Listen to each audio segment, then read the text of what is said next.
Dear friends, we come to this Advent time. It's a time of preparation, a time of waiting, and a time of expectation. And maybe because of the experience of the pandemic, our expectations may change or gear a little, and that can help us focus on those values and those issues which can lead us to what is most important.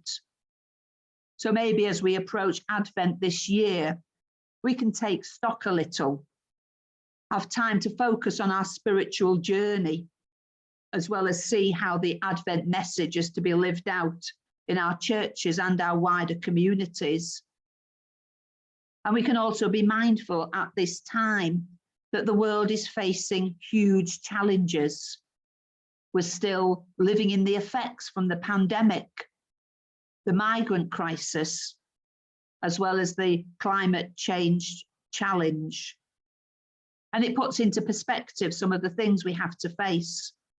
For example, we may not have the same choice of food in our supermarkets this Christmas, and we realise that in the end, this is not such a big loss. The message of Advent is that God comes into the world as it is, with all its struggle, anguish, and difficulty. And this is still where we can know and experience and find God, not separated and removed, but in the midst of human struggle. The message is that in and through this, there is joy and hope.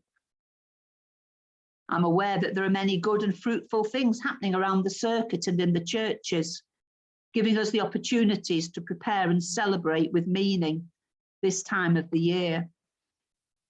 Recently, the Circuit Eco Group has produced a leaflet, you may have seen it, encouraging us to reuse, recycle, and reduce. And there are many handy tips as to how we can do this. And so as we think about our Advent and Christmas preparations, we can be reminded that the strapline can be reduce, reuse, and recycle. There's also a good range of services leading up to and over Christmas, a whole variety of different times. So hopefully people will be able to find something that is meaningful and that works for them. At the recent Circuit Pastoral Forum, the theme we focused on was loneliness. And we were mindful also that this time of the year can be a very lonely time for people. People can feel isolated for all kinds of reasons. We may experience loneliness ourselves on some level from time to time. We can notice small ways we can be there for those facing loneliness and be thankful for those who accompany us on our journey during these days. I was having a conversation with somebody recently, and we noticed that there did seem to be quite a lot to do, even though some of the tasks were quite small and relatively insignificant. And yet we still found this a challenge. And the comment was made was that it was a good job that the big things weren't dependent on our efforts.